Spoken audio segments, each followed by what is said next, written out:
Hey everyone, my name is Charlie and welcome to Fully Equipped. Yesterday we began to see how opposition against Jesus from the religious leaders began to rise. Today we see that happen even more. But Jesus demonstrates his authority even more as he heals, gathers his disciples, and also delivers his Sermon on the Plain. We talked about the first two stories in Mark, so we won't spend too long on them. Jesus shows the Pharisees that he's the Lord of the Sabbath and that he has authority to heal. They don't like this at all, but it all proves that he is who he claims to be. Remember how in chapter 1 we learned that Luke is writing this gospel account to show Theophilus that Jesus was truly the King and Savior? These two stories really highlight that. He's worth putting trust in. We also see how Jesus has gathered his 12 key apostles. He calls these people after spending the entire night in prayer. Even Jesus relied fully on God and was completely devoted to him.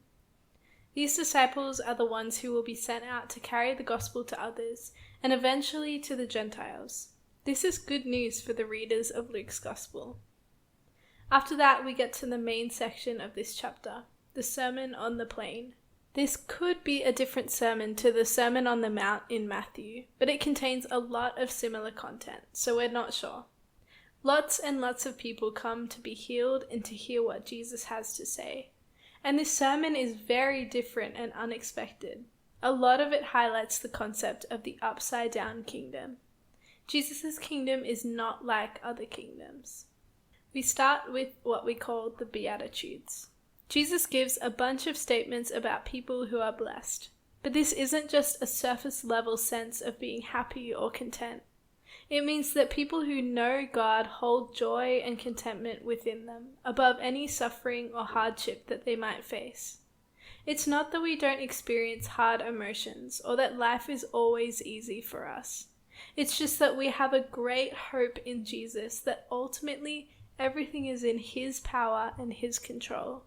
We trust in him, and we have joy even in the hardest of times. That's why you come across people who have endured extreme persecution for their faith, but they're the happiest people in the world. They know that God is with them, and that he's worth it all. This means that those who are experiencing poverty but also have God are greatly blessed. They might not have many earthly possessions, but they have a heavenly inheritance. Those who have no food are blessed because they also hunger for God. Their hunger will not last forever. They will have the presence of God. Those who experience deep sadness now are blessed because one day God will wipe away their tears.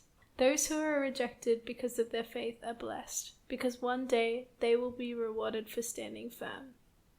And then Jesus announces some woes. This is the opposite to the blessings. Jesus warns those who rely on their wealth instead of God. They won't receive riches in heaven.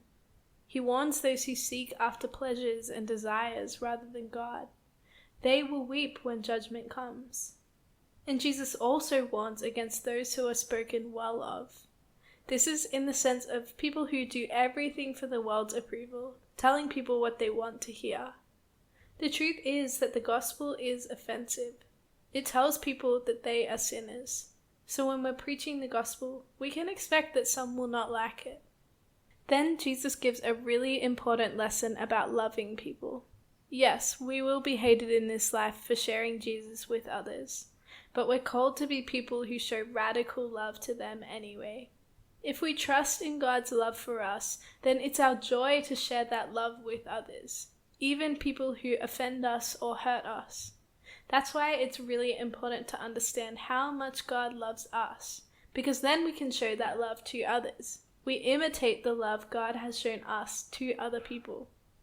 The point Jesus is making in this section on loving your enemies is that as believers, we're going to face rejection, hardship, and abuse. But through all of this, we respond with love and compassion, not with revenge. We don't live by the world's standards. We live by God's, which is much higher. We give, expecting nothing in return. We love without an ulterior motive. We do good, all for the glory of God, and our reward will come. We don't just suffer and struggle forever.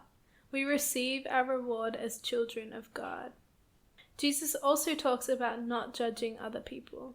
This means that we look for the best in people rather than just choosing to criticize. We show people love even when we don't agree with what they're doing.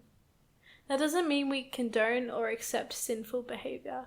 It just means that we have to recognize that we too are sinners. None of us are perfect.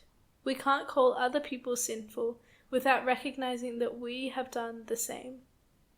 Jesus gives a parable showing that it's really easy to be blind to everything we've done wrong, whilst also seeing everything wrong in someone else's life. So there's a balance we have to take, recognizing our own sinfulness, whilst also helping others when they need it.